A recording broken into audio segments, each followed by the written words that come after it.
విశాల హృదయం అనండి. ఈ అందరూ పెద్ద తాళపు చెవి అనండి. This is very big key. 2 కొరింథీయులకు వెళ్దాం. Let's go to 2 Corinthians chapter 6 verse 9. మేము మోసగాండ్రమైనట్లుండి సత్యవంతులము. ఎలా తెలుస్తుంది నువ్వు మోసగాడమైన సత్యవంతుడు? ఎందుకంటే పరిశుద్ధాత్ముడు వీళ్ళు చెప్తారనమాట. నువ్వేం భయపడక. వాళ్ళు ఏమన్నా సరే, పరలోకము భూమి దేవుడంతా నీ పట్ల ఉన్నాడు, నీవు మంచోడివే. అప్పుడు ఆ మంచి పనులు చేయడానికి, ఇంకా ముందుకెళ్ళడానికి నీకు సామర్థ్యం వస్తుంది. అందరూ లోతైన సహవాసం అనండి. Only when you have an intimate relationship with God, everybody is messing you, you can still love him. If you don't have that intimacy, you grow bitter, you cheat, you lie, you curse, you mess up, you end many relationships. ఎంతమందికి అర్థం అవుతుంది? మేము మోసగండ్రమైనటువంటి సత్యవంతులము, తెలియబడిన వారమైనటువంటి బాగుగా తెలియబడిన వారము, చనిపోచున్న వారమైనటువంటి. చూడండి, యేసయ్యను అనేక మంది అనేక మాట్లాడుతున్నారు. They were calling Jesus many words. He's a cheat, he's a liar, he's that, he's this, But Jesus was focusing only on one word. God told him, you are my son, I am loving you. You see that? That's it. తండ్రి అది చెప్పాడు కాబట్టి ఆయన మాటతో అందరినీ ప్రేమించగలుగుతున్నాడు. ఆయన హృదయాన్ని ఏం చేశాడు? విశాలపరుచుకున్నాడు. నా కుమారుడా, జగత్ పునాది వేయక మునిపే నేను చెప్పాను, నీవే సత్యము, నీవే మార్గము. So Jesus was holding on to that word and still going on and could preach and do the best. You see that? తెలియబడని వారమైనట్లుండి బాగుగా తెలియబడేవాడు. చూడండి, యేసయ్య అంటే చాలా మంది తెలియదు, చంపేశారు, కొట్టేస్తున్నారు. దేవుడు చెప్పాడు, అయినా భరించు. ఎందుకంటే ఎవరైతే నేను పొడిచారో, ఊసారో, మొళ్ళ మీద ఎన్ని పెట్టారో వాళ్ళ ప్రతీకాలు ముంగుతుంది. రెండోసారి నువ్వు వస్తున్నప్పుడు ఆ కళ్ళు నిన్ను చూస్తాయి. So knowing those things help you to love even your enemies. A gift is always for others. A fruit is what God does in you. Today, Holy Ghost telling, use me to do something inside. Somebody say, Holy Ghost, do it in me and also out. ఈ రోజు నుంచి మీ అందరికీ లోతైన సహవాసము దేవునితో కలుగును గాక. ఈ రోజు నుంచి మీ హృదయము మీ కుటుంబ సభ్యుల పట్ల, బంధువుల పట్ల, శత్రువుల పట్ల విశాలమవును గాక. Let your hearts be enlarged to your relatives, to your believers, to friends and everybody in Jesus' mighty name. Yeah, enlarge. Talk to your neighbor and say, enlarge your heart. So what am I telling? Take the help of the Holy Ghost. Pray. Put a demand on the Holy Ghost to enlarge your heart. ఎంతమందికి అర్థమైంది? అందరూ చెప్పండి, పరిశుద్ధాత్ముడా, నా హృదయాన్ని నా ఇంట్లో వాళ్ళ పట్ల, నా బంధువుల పట్ల, నా స్నేహితుల పట్ల, శత్రువుల పట్ల విశాలపరచు. You need to ask God, Lord, enlarge my heart towards my family, my relatives, my enemies. Enlarge my heart. That's how you pray and put a demand on the Holy Ghost. దేవునితో సహవాసం ఉన్నప్పుడే నీవు కొన్ని సంగతుల గుండా, కొన్ని కష్టాల గుండా, బాధల గుండా వెళ్ళగలవు. నీ హృదయాన్ని ఏం చేయగలవు? విశాల. Why God wants to enlarge your heart? Because God is a large-hearted man. If you want to work with him, you want to enlarge your heart. ఎంతమందికి అర్థం అవుతుంది? దేవుని హృదయం విశాల హృదయము. ఆయన నిన్ను వాడుకోవాలి, నీ ద్వారా పని చేయాలంటే నీ హృదయాన్ని ఏం చేయాలా? విశాలపరచాలా. 10వ వచనము, దుఃఖపడిన వారమైనట్లుండియు ఎల్లప్పుడూ సంతోషించు వారము, దరిద్రులమైనట్లుండియు అనేకులకు ఐశ్వర్యము కలిగించు వారము, ఏమియూ లేని వారమైనట్లుండియు సమస్తమును కలిగిన వారము. As sorrowful yet always rejoicing, as poor yet making many rich, as having nothing yet possessing all things. చూడండి, యేసుప్రభు వారు దుఃఖంగా పడ్డారు, కానీ లోపల ఆనందపడుతున్నారు. ఆయన సృష్టికర్త, సమస్తం ఆయనదే. As having nothing yet possessing, ఆయన అంటాడు ఏమీ లేదు నాకు అంటాడు యేసయ్య, కానీ సమస్తము ఆయన ద్వారా, ఆయన కొరకు, ఆయన కోసం చేయబడ్డాయి.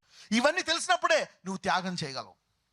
Only when you know your right and position in God, then only you can sacrifice. Otherwise you can't.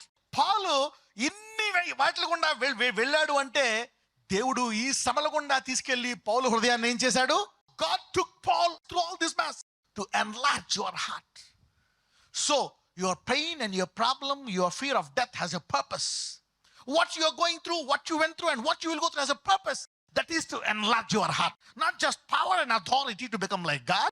Not things, not just command and shut down the system. God can do all these things outside, but he has a large heart inside. What about God inside అనండి?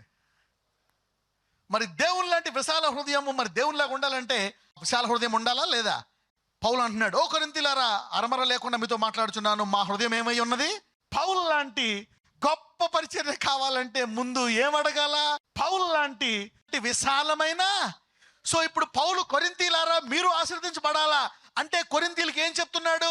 మీ హృదయము కూడా నా హృదయము లాగా విశాలపరచు. He is giving a very big key to the Corinthians because they were kids And they were asking big things to Paul. Impartation by one touch, huh? This guy messed up. This guy went through a lot. And you want all his anointing by one touch? Paul says, hey Corinthians, enlarge. I've been through all this stuff. ఎంతమందికి అర్థం అవుతుంది? చాల ద్వారా నేను దేవుణ్ణి తిరస్కరించేసి వెనక్కి వెళ్ళిపోలేదు. 11. Our mouth is open unto you. Our heart is. And I have used all the pain, the trouble, the agony that I was going through to enlarge my heart. పౌలుకి దేవుని వాక్యాన్ని ఇచ్చి దేవుడు ఎవరిని నమ్మాడంట? పౌలు నమ్మాడు. పౌలు ఏమంటాడు తెలుసా? A dispensation of the gospel has been given to him. A dispensation of the gospel has given to Paul. Why? Instead of getting better, he enlarged his heart. For Paul, he has given the nations and the world. Why? A large heart. His premises was enlarged. His realm was enlarged. His power was enlarged. He touched the garment and got healed. For a glorious new beginning, you need this big key. పౌలు విశాలమైన హృదయం కలిగిన వాడు. కొన్ని చోట్ల బట్ట పట్టుకుంటే బట్ట ద్వారా స్వస్థపడతారు. అనేక అద్భుతాలు. పౌలుకి పరిసర ప్రాంతాలన్నీ ఇచ్చేస్తాడు దేవుడు. 12 మంది శిష్యులకి ఇజ్రాయేలు, పౌలుకేమో ప్రపంచమంతా. ఎందుకు? పౌలు హృదయమో. If things outside are not working, then you need to work with the things inside. If your outside is saturated, you need to enlarge your heart. ఎంతమందికి అర్థం అవుతుంది? నీ బయట పరిస్థితులు ఆగిపోయాయా? చిన్నవి అయిపోయాయా? నీ లోపలోడు చిన్నోడు అయిపోయాడు. When you enlarge your heart, use the Holy Ghost, and then expand yourself, then God will expand your premises. Somebody are expanding their borders from today. చాలా మంది ఈ రోజు వాక్యము ద్వారా మీ సరిహద్దులను విశాలపరుచుకుంటున్నారు. Somebody is now increasing their power in God. Every outside thing is based on how you enlarge your heart. So talk to your neighbor and say, stop praying for outside things and pray for the one inside you. ఇప్పుడు చెప్పండి, ఎంతమంది ఒప్పుకున్నారు పెద్ద తాళపు చెవి అని? 12 చూద్దాం. మీ ఎడల మా అంతఃకరణము సంకుచితమై ఉండలేదు గాని మీ అంతఃకరణమే సంకుచితమై You are ఉన్నది. not straightened in us, but you are straightened in your own bowels. Verse 13. And now for a recompense in the same, I speak as unto my children, be you also enlarged. So Paul is telling, I work with the inside man and everything outside got expanded.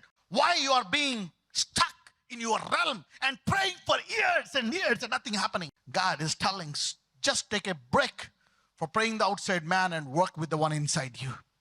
చాలాసార్లు ప్రార్థిస్తున్నాము, బయట మారట్లేదు. నీ కొరకు నువ్వు ప్రార్థన చేసుకో, నీది ఇంతే ఉంది హృదయం. నీ హృదయం దేవునిలో విశాలపరుచుకుంటే provision will look for you, power will look for you. You see that now, how the enlargement of your heart is connected to your blessings in every area of your life. Things will move from today. This is not a sermon, this is a big key. This will expand you today. The wonderful, powerful grace preacher is telling, enlarge your heart.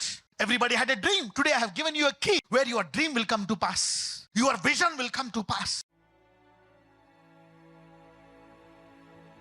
నాజరేయుడైన యేసయ్యా, ఇదిగో ప్రభువా, ఈరోజు నా హృదయాన్ని విశాలపరచండి. నా హృదయాన్ని, మంచి మాటలు పలికే హృదయము, క్షమించే హృదయము. పౌలు ఇచ్చిన పెద్ద తాళపు చెవి కొరింథీయుల సంఘానికి. Your pain, your problems, your trouble has a purpose, that is to enlarge your heart and stay back. Let me develop the gifts and the fruits of the Spirit in my heart, which is the key for everything. నాజరేయుడైన యేసయ్యా, ఇదిగో ప్రభువా, ఈరోజు ప్రత్యేకంగా ఏటి విషయం ప్రార్థించాలా? Authority, power. Jesus said the best leader is the best servant. I want to serve you. నాజరేయుడైన యేసు నామమున ప్రార్థిస్తున్నాము తండ్రి. ఆమేన్.